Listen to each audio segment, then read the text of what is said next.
Bonjour, salam alaikum tout le monde, j'espère que vous allez bien. Bon, comment vous dire, suite au déferlement après l'interview, je suis en train de mesurer les conséquences de mes paroles.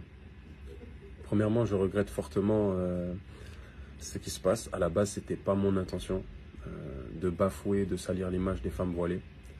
Sachez-le, vous pouvez dire ce que vous voulez, mais mon intention, je la connais. C'est entre Allah et moi. Ensuite, je pense qu'il y a beaucoup de choses qui sont dites et qui sont fausses, qui sont rajoutées. Et je suis comment dirais-je, je suis le point de départ, donc je dois assumer les conséquences. Je cherche pas à me racheter auprès d'une communauté.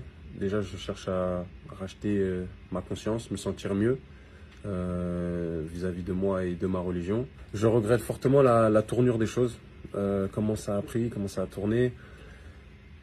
Moi, ma conscience, je suis pas tranquille. Je suis pas tranquille parce que dans l'histoire, il y a une femme qui m'a blessé, certes, qui m'a fait du mal.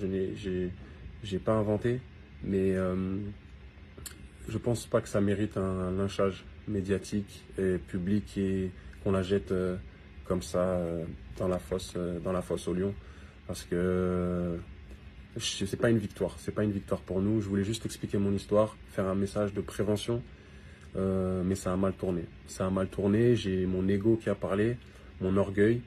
Voilà, je voulais montrer tête haute que j'étais un homme fort. J'ai parlé avec de la vulgarité. Voilà, avec des punchlines, comme on peut dire, mais c'est pas vraiment moi, c'est juste mon ego et ma colère et ma haine qui a parlé par rapport à ce que j'ai vécu. Et puis j'en suis sincèrement désolé, mais c'était pas mon intention première, je le répète, et je suis vraiment désolé d'avoir sali l'image des femmes voilées. Je veux vraiment que vous arrêtiez de vous en prendre à elles. Je voulais juste raconter mon histoire, donc s'il vous plaît, arrêtez de faire ça. Et puis moi, encore une fois, je ne cherche pas le buzz. Après ça, terminé, j'en parlerai même plus. Si vous voulez vous désabonner, désabonnez-vous. Franchement, je cherche même pas des abonnés, je cherche même pas de buzz, je cherche rien du tout. Et pour finir, donc, je regrette. Ok, j'ai été un homme blessé. Ok, je suis tombé malade. Ok, on connaît la chanson. J'ai vécu quelque chose de très très compliqué, mais j'avais pas à exposer ça au grand public. Du moins religieusement, j'avais pas à le faire. Ok, j'ai été égaré, comme j'ai pu être égaré dans le passé. Je ne vais pas étaler mes péchés ici, mais voilà, c'était une chose à pas faire. Et malheureusement, j'ai glissé. Donc, je tire des leçons de cette expérience, de cette mauvaise expérience, puisque malgré le soutien qu'il peut avoir, moi, j'ai pas la conscience tranquille. J'ai pas la conscience tranquille. La miséricorde de Dieu n'est pas limitée, elle est infinie.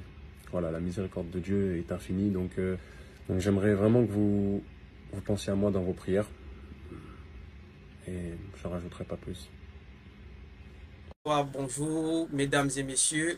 Oui, je suis Peggy Djomo de chez PWD Group, votre compagnie d'immigration et qui vous permet, n'est-ce pas, désormais d'entrer en Union européenne très simplement en passant par les pays qui sont les plus frontaliers aux pays les plus importants de l'Union européenne, tout en obtenant un contrat de travail de 2 ans. Bien, vous avez la possibilité de postuler pour cela, peu importe le pays où vous résidez dans le monde.